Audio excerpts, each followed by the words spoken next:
Welcome to the Bodcast episode 4. Today we are joined by a fabulous guest, Tarryn Nettles. I hope I'm saying your last name right. You are. Tarryn is an online coach based in the US, and she specializes in all things women's health, hormones, and sustainable fat loss, which is just magic words to our ears. And we really love and resonate with her philosophy of coaching as beyond just fitness coaching. I love that. So in this episode, we're going to discuss female hormones and how they relate to training, nutrition, fat loss, and vice versa. And you also like DMX and dogs. I mean, yeah, perfect. What a combo. Welcome to the podcast, Tarryn. Like DMX and dogs, like they just go together, you know. Dogs like DMX as well, I'm sure. I know. Yes, exactly. Well, thank you for having me. It's such an honor to be on here with you guys. I really appreciate it. Thanks, Tarryn. And thanks for working with the time differences. Absolutely. That. So, can you give us a little introduction to yourself, your background in training, health, nutrition, how you got to where you are now? What exactly do you do now? Sure. So let's start way back in regards to like how I got into fitness.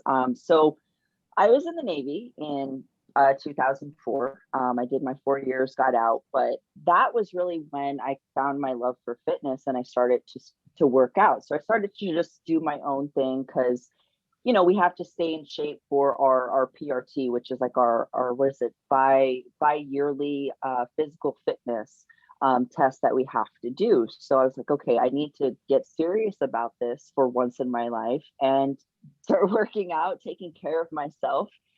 So I started to just kind of dabble and just like research my own stuff. You know, how do I diet? How do I work out? And I started training like pretty much like every woman has out there, just tons of cardio, little bit of weight training, you know.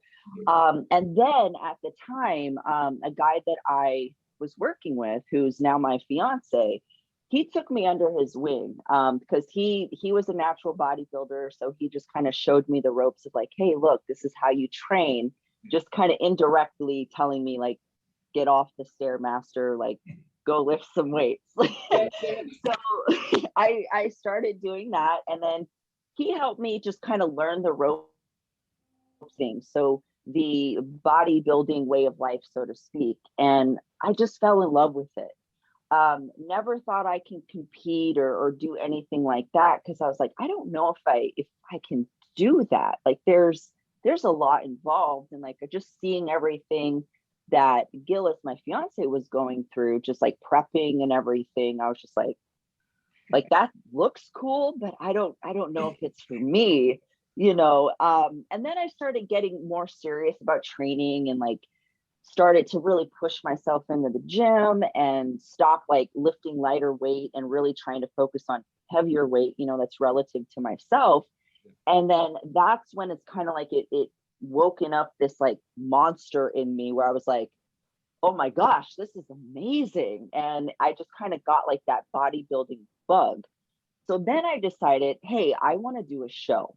So I was looking for coaches, didn't really research them too well. I was just like, hey, you know, oh, you're an IFBB pro figure gal. Like, yes, coach me because I want to look like you. And needless to say, that was probably the worst experience of my life. It was the worst dieting experience I've ever been through. And at the time, I was so new to this. I was just like, this is just maybe what you have to do, you know, living off of tilapia and asparagus, doing like 100 minutes of cardio a week. Like I'm not even like exaggerating that. Or not a week, excuse me, a day, 100 minutes cardio a day, plus was it 10 HIIT interval cardio sessions 2 times a week, plus a track workout, plus trying to fit training in, like within all of that. so needless to say, through that experience, I was just like, this is the worst thing ever. And like, it just going back, I wish I can just go back and just shake myself and be like, wake up, girl. Like, what are you doing? But I followed that for 24 weeks. And I remember when I was 4 weeks out from my show, I got my suit in, I tried it on, and I was just devastated because I was like, I look horrible. And throughout the course of only dieting for 24 weeks, I only lost a total of 5 pounds. That was it. Yeah. 5 pounds. And I was just like, Torture for 5 pounds. yeah. And I was like, what is this? Like, why? And I didn't really understand like why I wasn't making progress. And then my coach at the time, she was like, oh no, you look great. You have great potential. You can be a pro and all. And I'm like, I look nothing like you. And so during that time, I was just like, I had an awakening moment, and I pulled out of that prep because I was like, this isn't right for me. I was like, something's going on. Like, I don't look the way I should. I'm not making progress. And I didn't know why.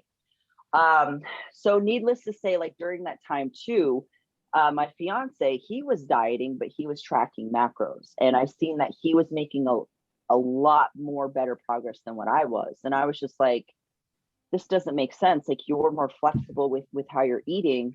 I'm over here living off of fish and veggies and doing all this cardio and killing myself. And I'm like, it just didn't make sense to me. So anyway, during that time too, I was in school. I was going for my undergrad in nutrition and dietetics. And after that experience, I was just like, I considered doing online coaching, but I was like, I don't know if I'm qualified to do this yet, just because I was still in school. I was still new. So then after I graduated, I was like, I want to know more. So I went ahead and I went for my master's in exercise science and advanced nutrition. And that's when I really started coaching. And so that's what got me into all of this. And just going through my experiences of just, I'm dieting, I'm not making progress, like what's going on, it allowed me to just dive deeper into the science and figure out why. Like, I need answers. And so that's what got me here with being involved with women's health and just helping women understand, like, you're not broken. There's just a deeper issue that's not being addressed. And so that's where I'm at now in my field of work, is working with those women and just, let's look a little bit deeper and let's correct the issues to get progress, to start moving again. No, I mean, gosh, that prep sounded awful, but in a way, because it took you to where you are now, and what not to do, and all of that stuff. And I know we're all on the same level with like the chronic dieting and the yo-yo dieting, and especially for women who are just trying to achieve fat loss, and they're doing everything that they think is right, like all the cardio, meat and just veggies, and just not getting anywhere. And it can be so confusing, and it's I think so important, like you needed to understand like why, like I'm some like again, like your fiance was doing, being more flexible, but he was seeing progress. Just thinking, people often just assume that the more torturous it is, you're going to have better results, and exactly suffer for them. Yes. And again, for women, we're not small men. We're not, there's a lot going on with hormones, and and that's what I really, love about all the info that you put out, because, we just hear the calories in, calories out, which is like, yes, but there's this whole other level of all the hormones that are at play. So I think the problem is people do have this opinion that losing weight is a battle. And you're at war with your body a little bit to try and fight. I've got one client I've taken on a few weeks ago who, for the first few weeks, I told them, these are your macros. You're flexible what you can have as long as it fits in your macros. She was still having boiled chicken and vegetables. I had to like message her and say, you don't have to eat like that. And I gave her some meal options. And she you know, she's away this weekend on safari with the kids. And she's like, I told her. Oh, internet. Oh, frozen. He's frozen. He's frozen. Oh, No, you're back. Yeah. They were on the safari. they want to buy, and she's called the chef where they're staying to make her food. And I'm like, enjoy your time away. It's a weekend. Have a nice meal with your family. Enjoy it. Just be active and keep protein at a decent level, and you'll be fine. Don't stress too much. If you want to have a dessert, have one. But some people, they've been doing it so long in yo-yo dieting that we feel like it has to be a war, and it takes a lot of re-education. Yeah, you have to. Absolutely. Yeah. Yeah. Tara, maybe you can take us through like the main hormones at play and kind of their roles in the body, and then we can get into then we can dig deeper. We can get into the juicy stuff. Yeah.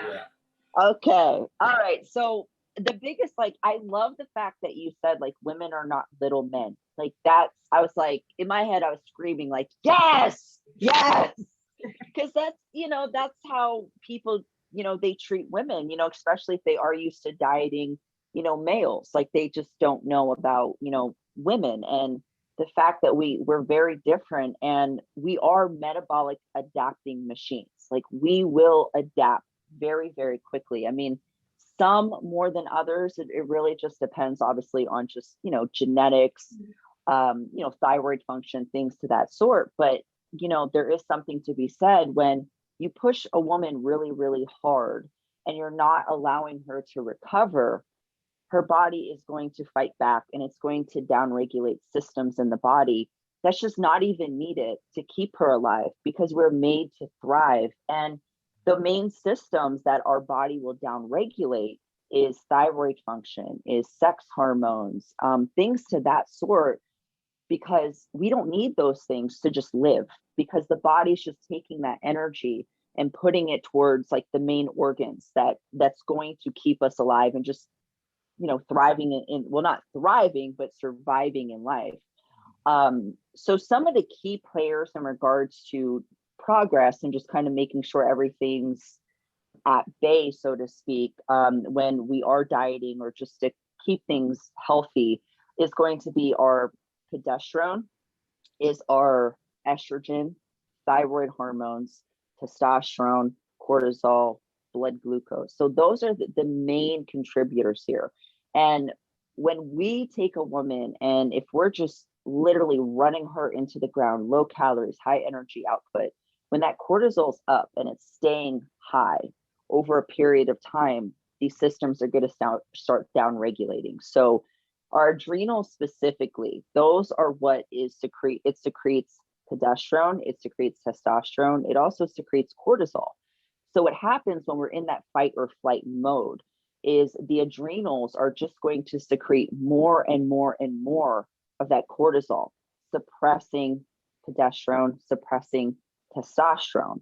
And then also too, when those things happen, now a woman is estrogen dominant, and it may be hard for her to hold a good body composition because her testosterone is being suppressed. And when a woman is estrogen dominant, when progesterone is being suppressed, that's called relative estrogen dominance. That within itself can negatively impact thyroid function. Plus, on top of that, thyroid function down regulating on its own because cortisol is being high, because she is dieting on low calories, for example, and having that high energy output. So that can slow down her progress, or even have progress not even happen. And, when this happens, obviously depending on like the coach and just how well educated they are in that area, I find a couple of things happen. Either the coach is like, well, let's just keep cutting calories more and more and more, or let me accuse you of, well, you're not following my protocol. You're cheating on your diet. You're not doing the cardio because my program works for everybody. But it's like, No, not really. Like, you don't understand. You're just creating a lot more stress in the body, and it's just down regulating systems now. And that's why the female is not making that progress. So, when a woman is dieting way too much, it is going to down regulate these systems. Like I said, the stress is the biggest one, a mental stress, the physical stress, just those alone create that negative hormonal cascade. So blood glucose is, or excuse me, let me back up. Cortisol is chronically being elevated. It's going to impact our blood glucose, which is creating more of that stressor. It's going to start down regulating the thyroid hormones, the sex hormones, and it's just this negative, this negative storm that's just inhibiting fat loss. So I know I just threw like a lot at you, so I'm like, no, but it just goes against like everything, we're taught in the, you've just got to keep pushing, you've got to keep going. And like you said, it's either like cut more calories because that's going to help, or increase more cardio, and that's actually putting more stress on your body. And like you said, just creating that cycle. And it's I guess that's what happened to you in your first prep, and you just, 5 pounds is nothing for what that's horrible. we're doing. Yeah, 24 weeks is long. It becomes a perfect storm because it just causes more stress. Oh yeah. Yeah. You start looking and you get these women who start watching the scale weight and it's not moving. And then we get this fixation with the scale and everything's stressed. They stop sleeping properly. There's work stress. Everything's incoming. And, and then their coach is telling them, well, this isn't working. We either have to cut your calories or you're not following the plan. It's just one big sort of stress cycle. It is, yeah. And like that's the thing too, is like, when you are dieting, you're putting obviously physical stress on the body, but then once, you're focusing on that scale, now you're creating a mental stress. So yeah, just like you said, it's the perfect storm. And that is just it's not gonna help progress. And they say weight loss, it shouldn't really be difficult, because I'm going to say this loosely, but it is calories in, calories out. You restrict the calories, you have high energy output, boom, you're going to drop weight. But that's not always the situation, because, if there's a female who has like underlying issues to begin with, regardless of where you're putting her calories at, she may not lose the weight, even if you set her at, like, you figure out her maintenance and then, hey, let me put her, so many calories under her maintenance. She may actually end up gaining weight. And then again, starts that whole thing. Well, you're not following the program. Like, what are you doing? My program works for everybody type of thing. And it's just like, you don't understand, because if her thyroid's down regulated and you're not really going off of that,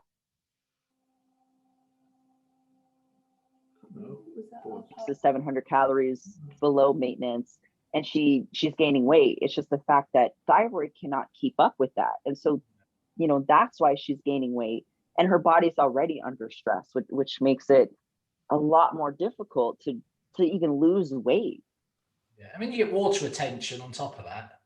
So you get like, you get peaks of weight gain rather than, loss. But a lot of women who come to me, where we've been dieting, we've just been skipping meals, 1 meal a day, going to a gym and doing 2 hours of cardio. And actually they're starting from a very poor thyroid level, probably, under a lot of stress. And actually just by raising their food up to either maintenance and trying to get them to eat that level of food actually sees them losing weight when they're actually just at maintenance, just because the systems are working better. Yeah, exactly. And you're bringing down that cortisol, and that's the biggest contributor. And if you can just get that down, systems will start recovering again. And I think that's the biggest thing for women. Like you said, they come to you, they're like barely eating, they're going to the gym still. But then when you give them more food, they're like, oh my gosh, this is amazing. I'm finally losing weight. And it's like, yeah, because we're kind of pulling away that stress now. We're making things better. We're starting recovery. And I find for women, it's just about, you've got to push, but you got to know when to pull back. Like that's the biggest thing. Recovery is progress for women. Mm-hmm. Yeah. Oh, So- yeah. Oh, sorry. No, I was just going to ask, like, so assuming you have a client who clearly they're stressed, mentally, physically, no results. So how do you sort of go about dealing with that? Do you hit the nutrition first, or how do you get the client to stop sort of fixating on the scale, and how do you go about telling them, maybe food will help your recovery? How do you help like such women who it's just hard to get them to listen to, maybe increasing food, working on their recovery? How do you help such a client? So that's a great question. So if I have a client who like she stresses over the scale, or let's just say she's just a big stress ball to begin with, like she's just stressed out. Every little thing stresses her out, like the type A kind of individual. If it's a scale issue, if the scale is the thing that stresses her out, I'll just remove the scale. I'll be like, just stop weighing yourself. Like, we need to take away that stressor. If it's a physical stressor where like, let's say she's just doing way too much, or she's doing extra, like on top of, whatever you as the coach gave her, like you got to ask those probing questions. Like, well, what are other things that you're doing for activity, like outside of what we have set for you? And then, find that out, get to the bottom of that. And then, you got to pull those things back for her. And if that's something that's stressing her out, it's like, you got to have that honest conversation. Like, hey, look, your stress right now is the biggest thing that is stopping you from making the progress. So whether that's the mental stress, the physical stress, we have to combat both. And usually if I have someone where they're just like stressing out, or let's say they're not really a stressor, but they hit a stressful period in their life because something's going on and we are trying to lose body fat, I'll just stop the calorie deficit altogether, because there's really no point of creating a mental stress there, where like, oh my gosh, I don't know why I'm not losing weight. I'm doing everything, but they forget to tell you like they're stressed out, or there's something there where they don't think it's a stressor, but it's a stressor. So during that time, what I would do is I would probably diet break them. So just put them at maintenance and just, explain to them like, look, we can't really perceive any further until we get these stressors under control. And just give them ways to manage their stress. So like, breathing techniques. Like I'm a big stickler for Wim Hof. He has I love him. Excellent, breathing techniques there. I tell him to meditate. I tell him to do yoga. Like find things that help them de-stress, like get out and like walk, like things like that. So that's how I go about that. And I'm just honest with them, like, hey, you're stressing out too much. Like we're just basically very counterproductive right now with what we're trying to accomplish. So until we can get this stuff under control, nip it in the butt, that's when we'll proceed forward. Yeah. And I think for women as well, once, like, it feels like they're going backwards away from their goals. But I think once, they understand, like you've explained to us with like how all the hormones are involved, like this is like maintenance is such a great place to be. And it's going to get you to where you want to go, but you just got to hang out here for a bit, because so many women, it's like they've just been on that low fat, that low carb life for so long. And and carbs and fat, we need them. Yeah. We need them. Yes. So can you tell us more about sort of the role of carbs and fats with like thyroid and the other sort of sex hormones? Sure. So with carbohydrates specifically, so carbohydrates actually trigger leptin. And then once leptin's triggered, it's then sending signals to the brain to start signaling other factors that revolve that revolve thyroid. Getting hung up here on my words. That involve thyroid function. And with carbs specifically, what it does is the signaling from the brain, from the pituitary, it then sends a signal to the hormone TSH, thyroid stimulating hormone, and basically just telling the thyroid, hey, produce thyroid hormones.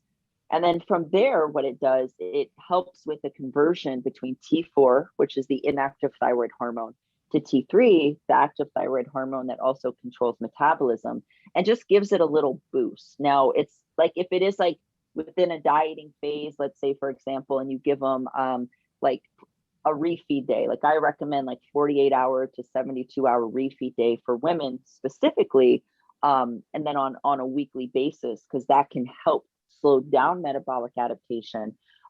It can boost up their T3 levels just a little bit. Like it's not magic, but it can help, and a little bit can go a long way.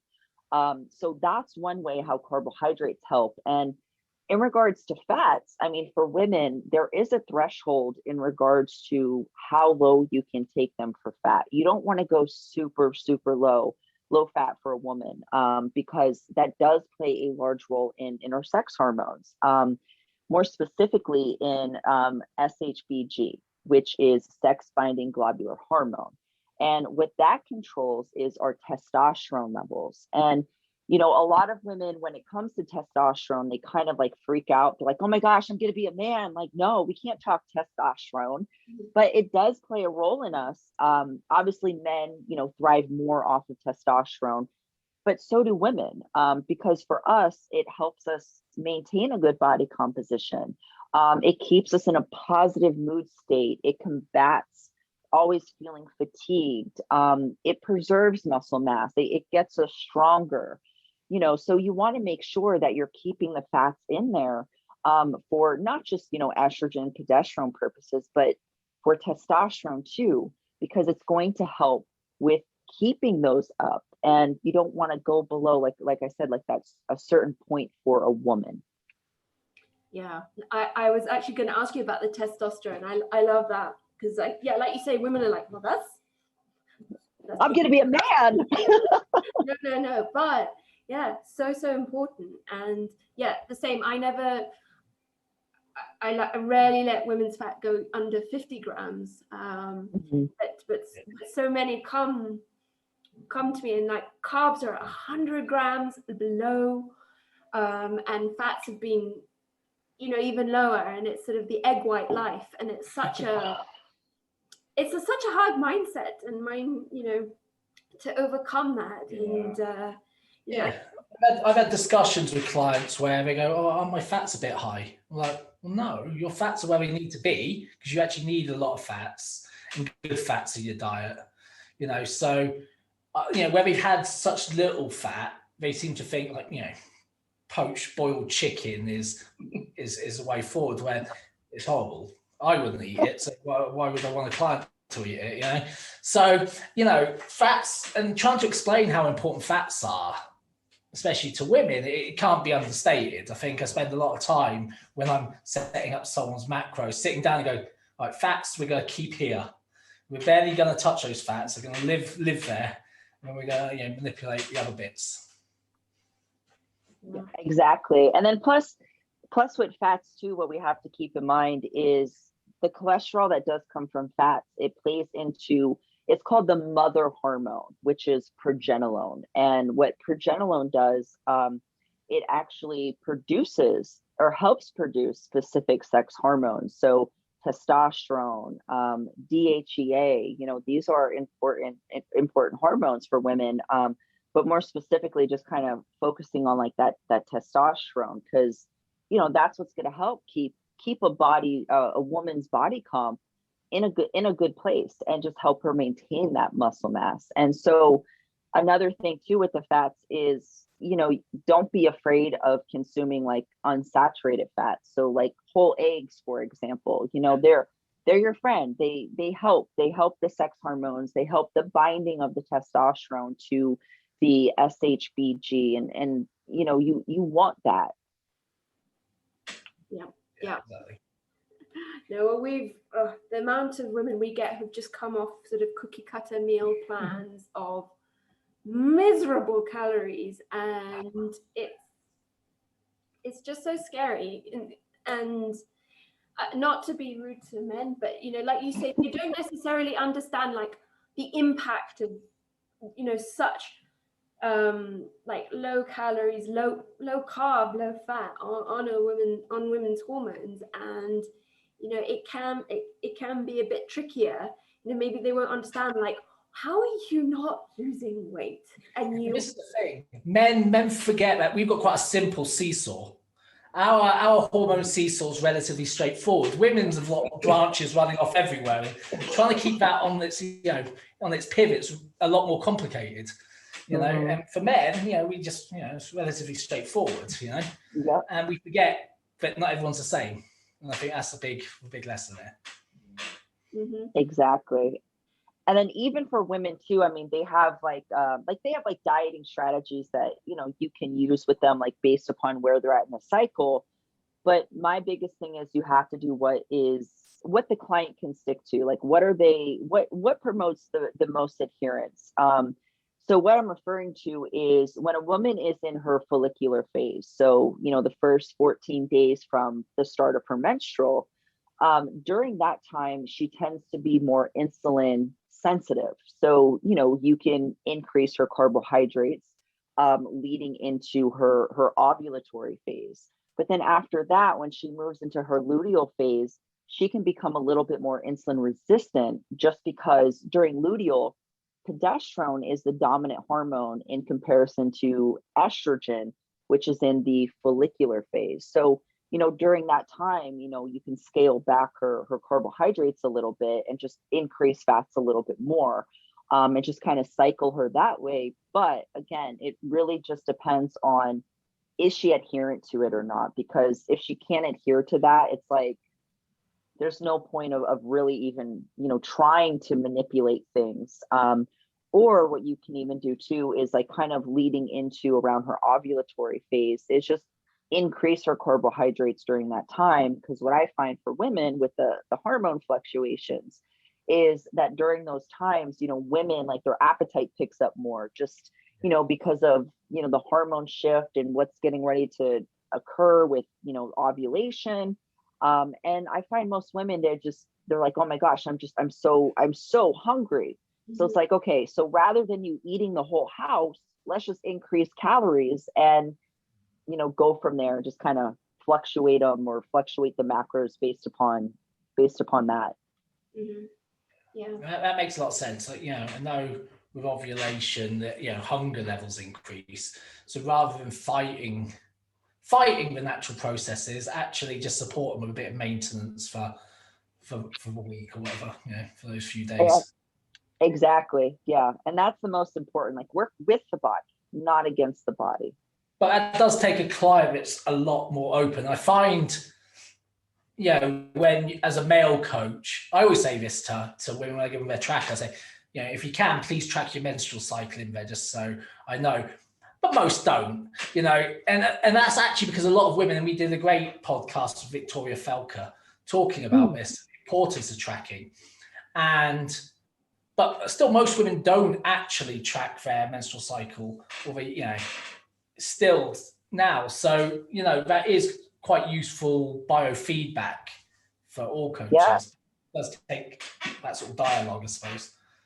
Absolutely. And a woman needs to track her menstrual because it gives you, it's like a monthly report card. Like, hey, I hit my cycle on time. Like, hormones are good. We're fully functioning. And then not only that, like with the weight fluctuations that come, you know, where a woman is in her luteal phase or even her ovulatory phase, like her weight may go up a little bit because of fluid retention. It is important to know those, like, that biofeedback. So then, you know, you can explain it to her like, well, hey, look, you're about to ovulate, you know, we got some fluid retention, you know, it will go down in a couple of days, and just give her that reassurance. I find a lot of male coaches don't like talking about it.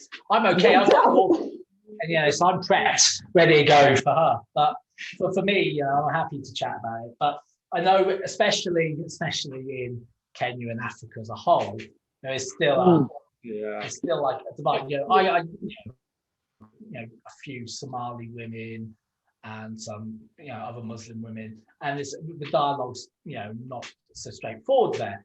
But I know a lot of male coaches will within Africa do shy away from those conversations. But after this information, I don't think I'll ever complain about my prep, because I'm just I was just trying to put myself in, and I'm thinking, okay, I'm ovulating or whatever. Coach, my job's here. A few days later, this happened. It's a roller coaster. It's a different process from a man's sort of weight, fat loss, or prep. It's a whole another world, to be honest. Yeah, I mean, like you guys, like I don't want to be like, oh, you guys have it easy, but it's like you guys have it easy. Yeah, because like after this, the thing we have to worry about is towards the end of prep, you might lose your sex drive. Not every guy does. Right. It's only a simple seesaw. It's like you're either hungry or horny or not. You're starving and then not horny. That's being a man. Yeah. I'm just thinking, say Clea and I are prepping, and I'm just thinking, when is coach giving me a refeed? And she's thinking, what day of my cycle am I in? Where are my hormones at today? Yeah. But it's so interesting. I mean, every woman who works with me, we track the cycle. And I always like to tell them, like, be your own scientist, be your own detective. And for those who are good with tracking their weight daily, they're like, yes, I'm ovulating. Look, I know my weight's going to come back down. And I like what you said, Tarryn, like, don't fight against your body. Like, where you are in your cycle, it's telling you something. And like, if you plan around it, then you don't feel like you're fighting your body. If you know you're coming close to your period and you're getting cravings and things like that, I'm always like, let's plan for it. Either make that a maintenance week, or whatever you crave. If it's more sort of carbohydrate than fat, let's just increase carbs then. And then it's like, it's part of your plan. You're not fighting your body, you're honoring it. Yeah. And, which is how it should be. It's... Yes. Because we stop. I agree. So, exactly. Yeah. Yeah. I mean, it's like your body will let you know what it needs if you listen to it. Like, don't fight it and be like, oh my gosh, I'm really hungry, I'm craving like this food, and you're around your ovulatory phase, but I'm gonna diet harder. Like it's not that it's not going to work, but it's going to be miserable for you and creating like a mental stress on your body. Just go with it. Go with what your body is doing and where you're at in that phase of your cycle. Yeah, and it's so hard, I think, for men and women to just get over the mindset of just pushing harder. And I think, like you, when you didn't lose any weight, it must have been so confusing and frustrating. I mean, like, what's wrong with me? Why is this not working? Yeah. I thought I was broken forever. I was just like, well, I guess I'm just never destined to be lean. Like I'm just meant to be fat. Like, I guess it's just how it is. Yeah. And I feel like a lot of women feel like that, but it's just, you got to get down to the root issue. Like, what makes us tick? Like, what helps with progress? What can hinder the progress? And if you can get down to that nitty gritty and just look at, like, number one, like, get hormone panels done, check out what's going on under the hood, so to speak, that can really tell you a lot. And just how to support your body systems, or should I even be dieting right now? Like, that's really the thing that hormones, like getting panels, will tell you, where you're like, oh, I got my hormone panels back. Oh man, thyroid's down regulated. I see progesterone's low. My testosterone's low. That right there is basically your body telling you, I don't want to be dieting right now. And that's what's hard for women, because we're so concerned about, well, I got to be small and lean, and it's all like vanity, but you got to take care of the inside. Like, spending more time out of that calorie deficit is going to be more helpful. What I find, like, from a body composition standpoint, a mental health standpoint, and then obviously the, internal health standpoint, and it all flows together beautifully. Mm-hmm. Oh yeah. It really, really does. Sorry. I was going to say, the one thing I have is found that, women are capable of pushing more, but doesn't mean we should. Yes. You got a woman in the gym, she'll be cracking out weights. With men, I find if they're on the diet, they're more likely to overeat and not report it and stuff. Women are more likely to overtrain and not report back. But they're like, that 30 minutes of cardio you gave them to keep their heart healthy 3 times a week suddenly becomes 3 hours of cardio because it turned each half hour to an hour. And, and maybe just don't tell you that. And that's because they always, there's always that feeling of trying to do more. And, and that's, women, from my experience, can always handle a little bit more volume, but they also need someone to tell them when to pull it back. Yeah, that's enough. And take a deload. How many women actually take deload weeks? How many have a week off to just, relax occasionally? Yeah, absolutely. I mean, I agree with that 100%. And, for some women too, some strategies that I like to use, just depending upon, their data and how their progress is going, is I'll deload them around the cycle. So we're deloading like every 4 weeks, for example. And then during that time, obviously pulling back training, but then we'll also go ahead and throw in a diet break there and just allow their body to recover based upon, their body's cues. Because for some women, like a week before their cycle, they feel really tired. I find that a lot of women are like, oh, I'm losing strength. So, well, let's just go ahead, support the body. Let's deload.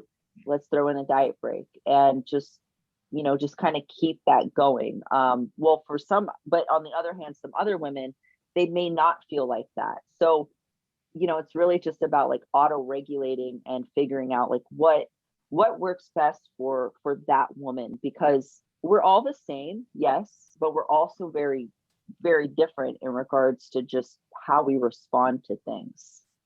Oh yeah. So Tarryn, if a woman came to you and you suspected that, she's pretty burnt out, training all the time, chronically low calories, like what would be your sort of process to get her back to sort of a good homeostasis? Sure. So the first thing we would do is I would stop the caloric deficit. I would look at her training. Is she recovering well? Is she not recovering well? Like just also gathering biofeedback on her from that.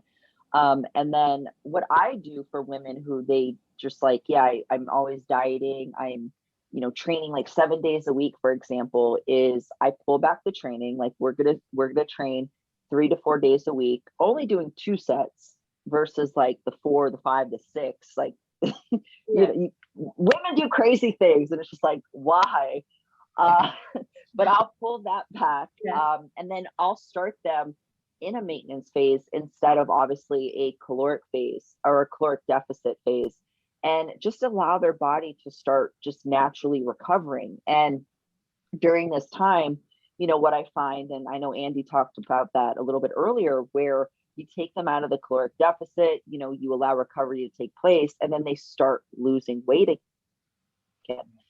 Now for these women, like that's not the goal, but it's a good step in the right direction, because I would want to start increasing their calories with keeping training volume low. So that's going to be the first thing. The next thing would be, I want to see hormone panels, because if you're a chronic dieter, you're always training, you have a high energy output, I'm going to assume that there are definitely some hormonal issues going on that need to be addressed. And just keeping them out of that caloric deficit for however long we need to start fixing these hormone functions and get her back to homeostasis again. And then another factor too, and this may be going down a rabbit hole a little bit, would be, like, is she on hormonal birth control? Because hormonal birth control, what women don't understand, and that's a problem right there, because when these hormones are being suppressed, your body's not fully functioning, there is a sense of a stressor in the body. There's no homeostasis. So I would have that conversation like, hey, maybe consider non-hormonal birth control, because every woman has a choice in that regard. Like, do you want to be on birth control or not? And I'm not one to be like, no, you shouldn't be on birth control. But let's do it smartly. Let's switch to a non-hormonal to also support, bringing up your hormonal functions to just get you back to normal. And then another thing would also be, focusing on supplementation to support the body's functions to start secreting hormones again naturally. And then, of course, supporting the liver, supporting the gut if there's any gut issues. And then in regards to like the time frame, because I know that's the biggest thing for women. They're like, well, how much time? Like a month? I could do this for a month and I'm okay. And it's like, no, honey, like it took you years to do this, like to just kind of jack your hormones up. So it may take potentially up to a year to get these things back. So it's like 6 months to a year. I would say a woman should definitely, not be dieting. But the key is going to be just staying out of that caloric deficit, controlling the stressors. And then once she's back to homeostasis, then we got to be careful with this. You can't just jump back into that caloric deficit and just kind of like jack up everything we just spent time fixing. Mm-hmm. So you just have to go about that in a very smart way. Yeah, I mean, it's not easy. No. I think that's the hardest thing. Like you say, the ladies are like, okay, I know you do reverse dieting and maintenance, so like, yeah, a month. You're like, not quite. With competitors, female competitors who have done a show, they've just done a 16-20 week prep, and they've competed on stage, and their hormones are all suppressed, and they think it's just going to bounce back after a few weeks, and they're going to go on to another show, and we spend show after show for like 6 months, and then we barely have a maintenance phase, and we're back to showing again. And I suppose that's that's almost a constant, constant issue. That's definitely the issue, because it's like, like if you compete, you come off stage, like you have like that high, you're like, oh my gosh, I want to do it again. But like for a natural competitor specifically, like you can't keep doing this to yourself. You cannot continuously stay in that extreme deficit, high energy output. And I find that for women, or even, some men, but since we're talking about women, we're looking to other women in the fitness industry, and they're always lean. And we're like, well, if they can do it, I can do it. But you're missing like the biggest thing. Are they telling you the full story? Are they enhanced? Because obviously if you have someone who's enhanced, they can maintain that better body composition because they're keeping their hormones up, or even a lot higher than normal range. They're super compensated.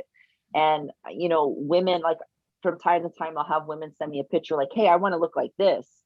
And I'm looking at the woman and I'm like, they're not, you don't understand like what this woman does to maintain that. So I think that's another thing, like just women just focusing on other women that are enhanced, versus natural, because it's a different ball game from a hormonal standpoint, like from those two. Yeah, I think I shared a post, I think it was James Smith post about having abs all year round, and women trying to have abs all year round and being that lean, and your menstrual cycle's stopped, but you see other women on social media and you're like, wow, they're lean all year, but actually what you don't realize is they've banked a load of photos, they're just still putting them out, and they're not necessarily lean all year, or some are, and they're enhanced, or there's so much happening in the background, but the pressure of social media makes women think you must have super lean stomach all year round, super lean level of body fat all year round. Yeah, exactly. I wanted to ask, you mentioned birth control, and I just thought I'd ask, do you find hormonal birth control is like part of the issue when it comes to sort of hormonal issues when women are, I guess, chronically dieted or overtraining or having issues to do with hormones? Yes. So when it comes to hormonal birth control, like that's the number one contributor to women having hormonal issues from the beginning. Just because, again, it's not supporting hormones, it's suppressing hormones. And, what women don't understand with hormonal birth control is every day you're putting hormones in your body coming from that hormonal birth control. So it's like, you're almost like in that like enhancement, well, except you're not enhanced, but it's almost like you're taking a steroid every day, because you're putting the hormones in your body. And what I find for women who they are on hormonal birth control, for progress, it really just depends on the woman and how long has she been on it. I've seen women where they've been on hormonal birth control since they were 14 and like now they're 27, and they have no issues like with losing weight or anything like that. But then I've seen the other side where you have like a 40-year-old woman who's been on hormonal birth control since she was like 16, and she has a harder time losing weight just because hormonal birth control, it basically is causing a woman to be estrogen dominant, because it's raising her estrogen and suppressing the progesterone. Testosterone could be low too, and it will make progress really hard.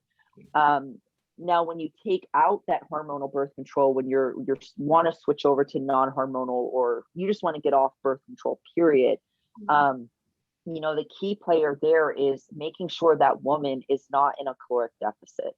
Because she needs to be out of that deficit for a few months before coming off to just, drive down the cortisol, trying to, keep her body as balanced, I guess, as it could be, considering that there is that hormonal birth control there. And then that way, when she comes off, she's, has her calories higher, and it really just starts with that recovery process right away. Because some women, when they come off, they can bounce back really fast. Other women, things just go, they might go sideways really fast and just get a lot worse. So say Miss X comes and you've stated all this and I'm like, nope, I don't want to get off birth control. Like things are messed up, you've seen the blood work, whatever, and she's like, nah, figure out a solution. What do you So I've dealt with women like that, and it's just like, okay, like you got to respect it and be like, okay, that's your choice. But I mean, you could just band-aid it a little bit. So just having them supplement with DIM, which helps with just metabolizing estrogen, supporting the liver, by taking like milk thistle, because estrogen metabolism, it takes place in the liver, and the liver is really a big key component there. So you want to support that. So I would just support it through supplementation. That's going to really be the only thing you can do. Yeah. Interesting. Yeah. It's one of those things where it can be a very touchy subject. Like what I find is like a male telling a female, like, look, you need to get off birth control. It's perceived different. Yeah. It's like, who are you to tell me? Like, you're a male. Exactly. Like you have no idea. Yeah. I find like if a female presents it to another female, it's like, okay, I'll consider it. You have some good points. So I guess it's just all gender specific, like on who's saying what. I don't think I would tell a client to get off birth control. I'd just present them with facts and just leave the decision making for them as a man, because don't, as you said, I think you're more likely to react badly if you feel like you're telling them to do something. That's your choice, but this is hormones. Gone. Sorry, I was saying I don't think it'll even matter how your delivery comes. They'll just see male. No, exactly. It's like you said, it's a bit of a gender specific subject, even though like me and Andy, we have no problem talking about it, but it's just Mm-hmm. I would probably go this is where your hormones currently are. You know, I know you're on hormone, you know, birth control. Maybe that's an impact. Maybe something you want to look into. Yeah. Yeah, so you look into it yourself. This is what your hormones are. Then you know that could be an issue. And then, as you said, maybe supplement in some DIM or something similar. About informed choice, But, I think, like having all of the information and then thinking about your priorities. Like if for whatever reason you're on the birth control, if that's more important to you right now than losing weight or something, that's fine. But if you're like, if that is like a factor that you think is sort of inhibiting your weight loss and just your overall health in general, then it's like time to think, but make your informed choice about it. That's it. I think with everything, it's all about informed choice. And as women, you know, if you're the client, you know, there is so much information out there. I mean, like Tarryn's page is a treasure trove of information, and it's like you need to inform yourself about, you know, all these things before you come and say, oh, it's the fault of my hormones. Yeah. You don't understand energy balance and things like that. Like so many women blame their hormones, and it's like, yes, it could be, but let's look at the basics first, you know. And if you're not doing any of those right, you're like, okay, now let's get some blood work done. And I know, Tarryn, we had a conversation about that a while ago. Like I was like, here, it's so hard to get like expensive kind of as well. Very expensive. But it's my blood works $500. And everything. And what I found with the women I've worked with, if there's any sort of hormonal imbalances, the GP here, or whoever they've seen, even gynaes will just slap them on birth control, and it's just like that. Yeah, that's the answer to everything, you know. Even here in the States, you know, oh, you're having hormonal issues, birth control. But it's like you're suppressing hormones, you're making it worse, you're not helping the cause. I mean, and I would say, like, for you guys, like, since it's a little bit more difficult with just, you know, hormone panels and like the cost and all of that stuff, like that, you have to like jump through loops to try to get those things. You know, if you guys suspect that, you know, there is a hormone issue, like the best thing that you can do is just stop the calorie deficit, work on reverse dieting, control the stressors, you know, and go from there, you know, because you'll be able to tell, like, if a female's having a hormonal issue. So if progress is extremely slow and you're just like, why is this slow? You know, or if it's just not happening at all, you know, obviously I would just, no calorie deficit at this time. We just need to work on recovery right now. Oh, I love that. I think that's. I sometimes find. Yeah. Sorry, Andy. So what I was going to say is sometimes when you suggest an end to calorie deficit, some people panic. So what I do is I actually don't. I put them in a calorie deficit, but it's more than what they're more food. Oh, I frozen. More food than they're eating. Yeah, so it's more food than they're eating currently, and then almost reverse diet from there and start trying to get them just to eat a little bit more, slowly. A little bit more. Reduce all the cardio, stop the cardio because that's easy. We say let's stop cardio, focus on the weight training, you know, and then just slowly give them little goals to reach. Yeah, and sometimes it's best just to not say like, well, we're stopping the calorie deficit, you know, but like you said, like start increasing food a little bit. And, you know, if they're continuously like losing weight with like the slight increases, they're like, oh my gosh, this is working. But you're like, but you're like, oh, but you don't even know what I'm doing yet. Just wait. I never say. I'm just like, the new macros, you know, just try this out for, let's see. I never say if it's a surplus, because I notice it's the same thing. It's like, why are you increasing? I can't finish this food, or that was too much. But if you don't say, you realize next day it's like, I enjoyed an extra bit of rice. I loved it. I'm the opposite. I love challenging. I love challenging. Like I ask them, why are you what is holding you back? What is this barrier that you've created for yourself that you are so scared to leave the calorie deficit? Mm-hmm. I just love working on that, because Yeah.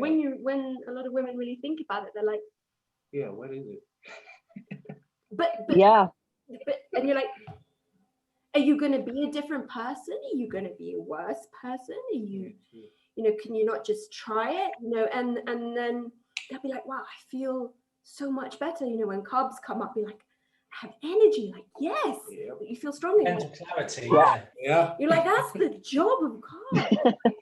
Like, take all of those things, fat loss will be there in the future, but it just takes that being uncomfortable and pushing all those boundaries, those things that we don't want to hear about, like ending the deficit, failure, or like overnight you're going to gain 10 kilos. It's like, probably not. No. Yeah, I'm more like you in that sense. I'm like, well, let's explore this. Tell me like why, like what's going on. And then once it's like that light bulb goes off, they're like, I'm sleeping better. Wow, like I feel good. I have energy. My training is amazing. And you're just like, told you. Yeah, the bowel movements. Yeah, that's another one. Yeah, I'm finally going to the bathroom. Which like, again, I think for like estrogen as well, like it's excreted with your poo. So for women who's constipated, that's it's a problem. And like you said, you've got to work on gut health and digestion and all of that as well. I mean, it is beyond fitness.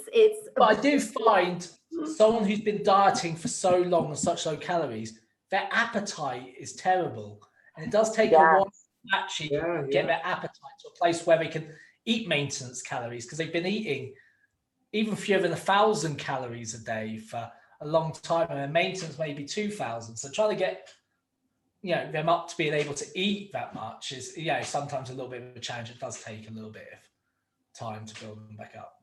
Exactly. And what I find for people when they are like living that calorie deficit life is, like appetite's just not there anymore, and it's hard for them to eat. But that's usually a sign that, there's something going on with thyroid function. And then, as you do start gradually building up their calories, it starts to come back.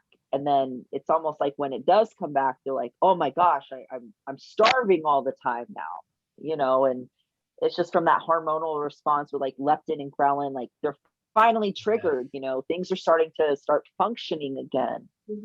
No, I love it. And we've already spoken for an hour, but it's okay. You have good conversation, you let it go.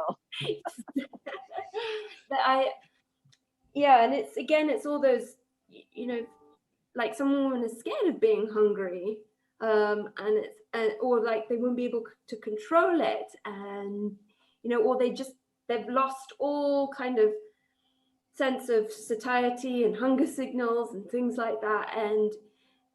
And again, I think in one of your posts, Tarryn, you said, you're just not ready to be in a fat loss phase. There's so much that needs to be in place before you can have a successful and sustainable fat loss phase. I mean, you can beat yourself up and not lose much, but and then feel like a failure and that you're broken and all of this, and then you'll just make it harder for yourself. But spending time at the glorious maintenance is a beautiful place to be. I think absolutely. She sent me that post, and I just sent it to all the your female clients.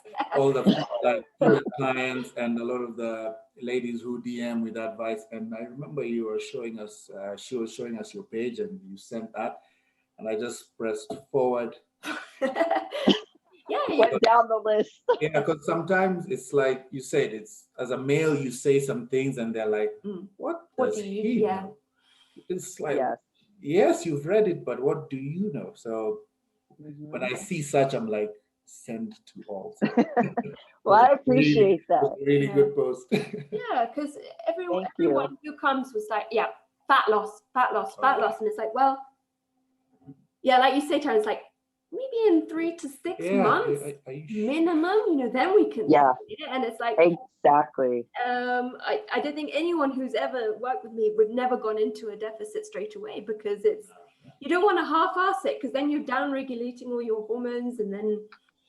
But that's not what anybody wants to hear. You know, it's that's not the sexy side. Like, you know, people don't want to hear like, oh, so I have to not be in a calorie deficit. Like, I'm not going to get lean. Like, but I want to be lean. I want to look like my famous or my favorite influencer, and you know, and it's just like, no, like if you want success with weight loss, like lasting success, spend more time out of the calorie deficit. Like your body will thank you, you know, and you'll make better progress, you know, whenever that season of fat loss comes back around again. As long as that season's not like every other week type of season, like you'll, you know, it has to be a long season.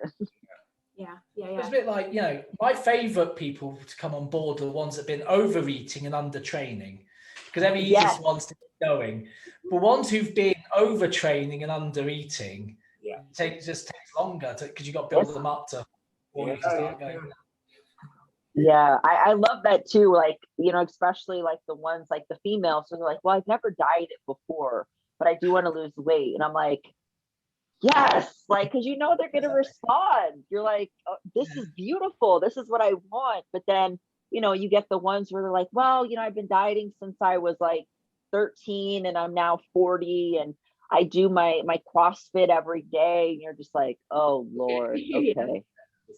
But the sad thing is I've never met a woman who's not dieted. I've never worked with a woman who has not dieted. Same. Wow. Yeah. I think like they're rare. They're very rare. And I've worked with probably maybe one woman over the course of me doing this they've never dieted or they never really wanted to until they started working with me. And I was just like, can there be more women like you? Like that would be amazing. Like, do you have friends that don't diet? Can you send them to me?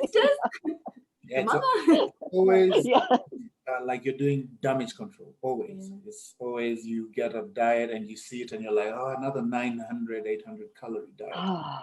Yeah. So yeah.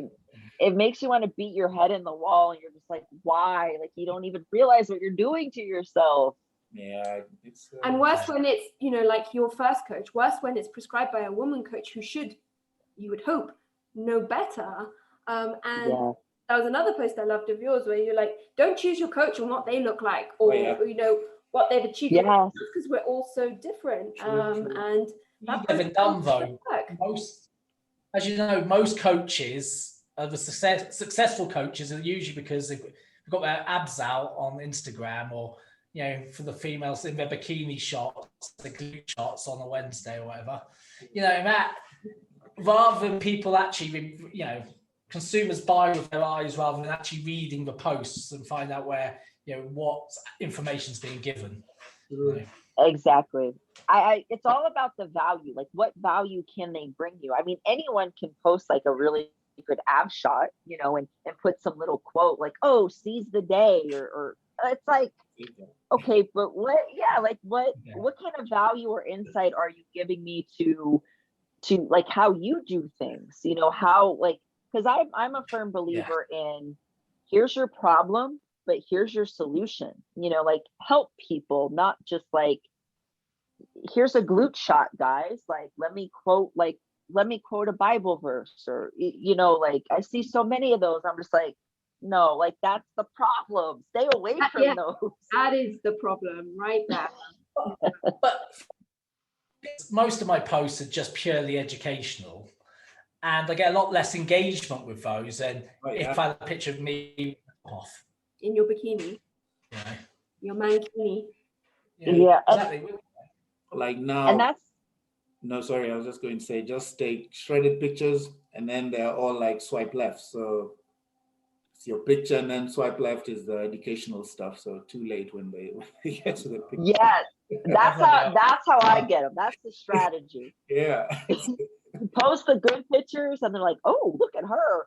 Swipe estrogen dominant. Yeah. Like, yeah. You're gonna learn today. Yeah. They're like, oh, dang it. I gotcha. Yeah. But it almost backfires. Like if you post a picture of yourself, you know, quite lean, then everyone's like, oh, I want to work with you to look like you. And you're like, well, I spent a whole year at maintenance. Are you willing to do that? Like, no. Yes. And it's like, you don't know someone's backstory. You don't know what it took to get from X to Y. And yeah, if you're super serious about it, it is going to be uncomfortable. It really is. I would say it, like, for me, working with women, like the maintenance phase, reverse dieting is harder than the actual deficit, like when they eventually go into a deficit. Yes. There's all this mindset stuff to overcome, and yeah, just a lot of monsters under the bed to sweep out concerning. Yeah, exactly. It will bring out the demons, so to speak, like in people, like in women specifically, you know, because for males it's just like, I don't care, like increase food. I don't care if I don't have abs right now. Like I'm cool. Like we're good. But like females, it's just like, oh my God, the scale went up a pound. Like this reverse dieting is making me fat. Like I can't be doing this. Like what are we doing? And you're just like, calm down. Weight will fluctuate. It's okay. But although I'm finding it changing for men as well. You know, the pressure of social media is getting more for men now as well. I have a lot of male clients who go, oh, why can't I have abs all year round? It's like, well, one, it's probably not that healthy unless you're genetically predisposed to, you know, carrying your fat all over your body rather than just like me. Like me, I try to explain. I have abs for about 8 weeks of the year just before I step on stage. That's about it, because, you know, I hold my weight on my stomach, you know. What are you going to do? I've got lean shoulders all year, but, you know, no one cares about that. But the thing is, you see... We should start trying to explain that. Yeah. Have a look at shoulders. Yeah, right. You know, and that's exactly, yeah. It's like shots. Motivational shots. But no, and it's like, and it is, and social media plays a heavy role, but women have had it for a lot longer, and it's been drummed into from a lot of girls from childhood.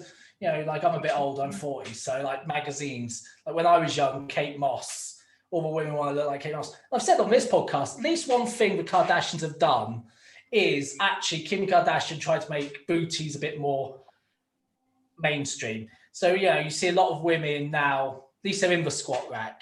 They may be still under eating, so they're not going to build any glutes, but at least, you know, there is a bit more progress. Move curves. Progress, that's for sure. Sure. Yeah. I mean, that's definitely a positive, like something positive Kim Kardashian did, you know, like. Exactly. It was one thing, at least. One thing she did. Pat on the back, Kim Kardashian, if you're listening. Oh.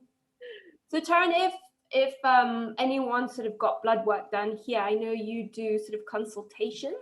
Is that right? Mm-hmm. Okay. I do. So so if listening, if you do get blood work done here, but you just read it and it looks like ancient Greek, Tarryn can decipher that for you. And I think that's just through your IG link that they can send you.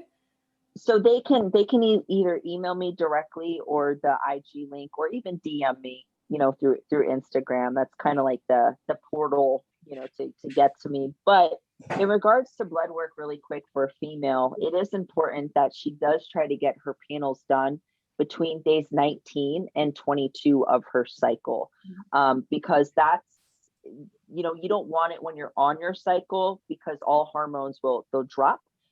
You also don't want it when you're in your follicular phase or even ovulation phase. So days 19 to 22 is the most ideal phase for getting panels ran. Okay, that's good to know. So yeah, anyone listening, I share Tarryn a lot, but I'll put contact details in the show notes, so you can contact her if you want to, because I think that's just a great resource, because I don't know anyone here who does that apart from GPs and gynaes will slap you on birth control. Yeah, pretty much. Not going to be helpful. But if, like you said, Tarryn, if you think you've got something going on with your hormones, and yeah, if you've got to be brutally honest with yourself. Are you overtraining? And that usually looks like a even 5-day a week can be overtraining. I only train 4. Are you doing cardio the whole time? Are you a chronic undereater? And if you think you are all of those things, then it is a time to lead the deficit life for a bit. Absolutely. Yeah. And then in terms of supplements and things, I think it's always best to work with a professional who can sort of point you in the right direction, so that you're not guzzling down sea moss and I don't know what else, which is all the craze here right now. I was just like, Oh, jeez. well, I was just talking to Ashley, a dietitian here, and I'm like, I'm just seeing sea moss everywhere. I don't know, like Instagram hears you say sea moss, and now I just get adverts for sea moss gel. And I'm like, what is Gosh. And she was like, actually, that there's no scientific research or anything on it, and it's got a lot of iodine. So if you're now guzzling sea moss, there's a lot of iodine in there. So it can't taste nice. It can't taste nice. No. Like slug juice. It's like sea grass. It tastes like lawnmower entrails. But people are promoting that here, and it's just like, So always work with someone who knows what they're doing. Work with a professional. As always, that's what we say. We are not hormone specialists, which is why we wanted Tarryn to come on. The beauty of social media is that you can reach her wherever you are in the world and get some good advice. But in general, us ladies, we need to spend more time at maintenance and just embrace it, enjoy it, get strong, and take up more space. Yes, exactly. Build a Kim Kardashian booty. Booty, quads, whatever you want. I'm about the quads and the delts. Yeah. No, skinny legs, but I massive like that. ass. I'm like,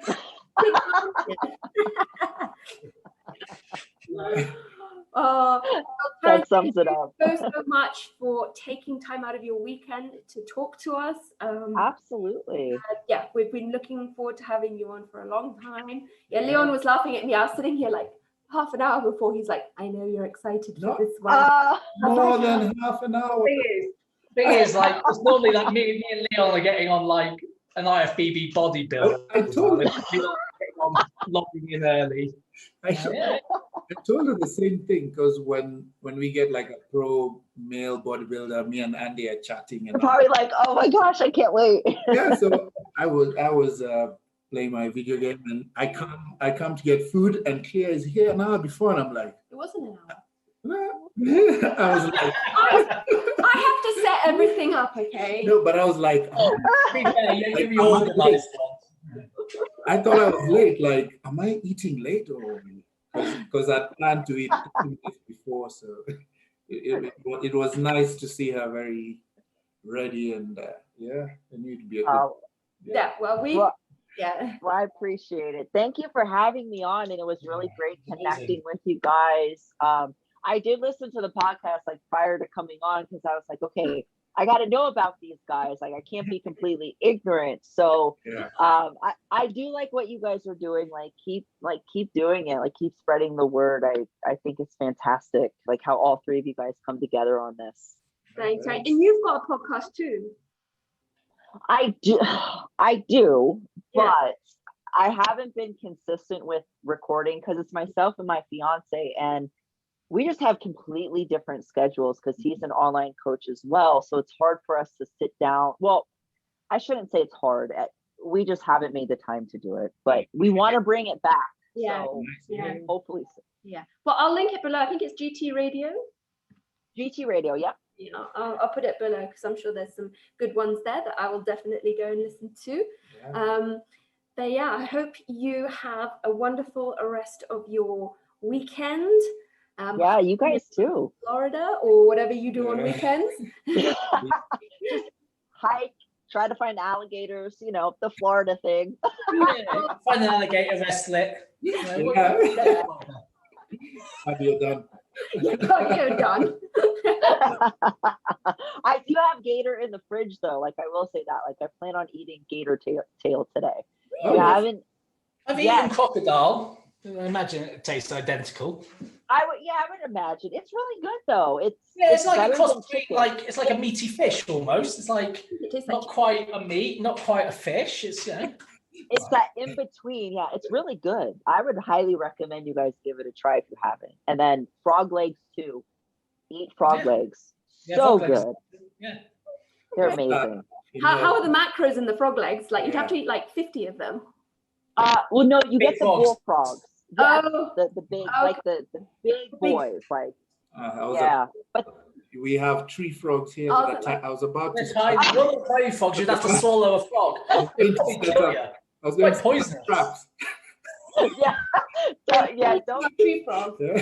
don't be real with the little tree frogs. Like, no, you want the bullfrogs. Like they're really lean too, and they're amazing. Like it tastes like kind of like chicken, but with like a fish texture. Yeah. Really good. Okay, we'll try that. Yeah. I know. Yeah, sure. Don't catch yourself a Nile crocodile. You'll be all right. Yeah, no, I'd rather crocodile. Yes. Yeah, that one. The frog. I don't know where we'd find frog here. So. There's one in the drink. No, I'm not. I know, but Get a poisonous toad. And Oh gosh, no, yeah. I'm not going to. No. Might be extra anabolic, Leon. Give it a go. Yeah. yeah. There you go. Yeah. Just find me here with toad. No. I don't even like how they look. So. Well, before this goes, this is going to go down a different rabbit hole. Yeah. Tarryn, thank you so much. I'll leave you guys on that note. Yeah, on that note. Yeah.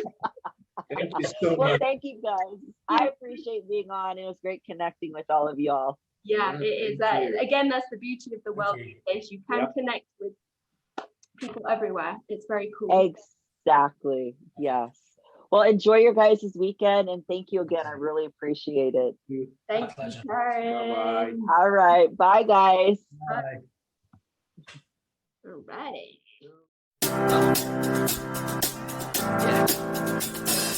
Yeah.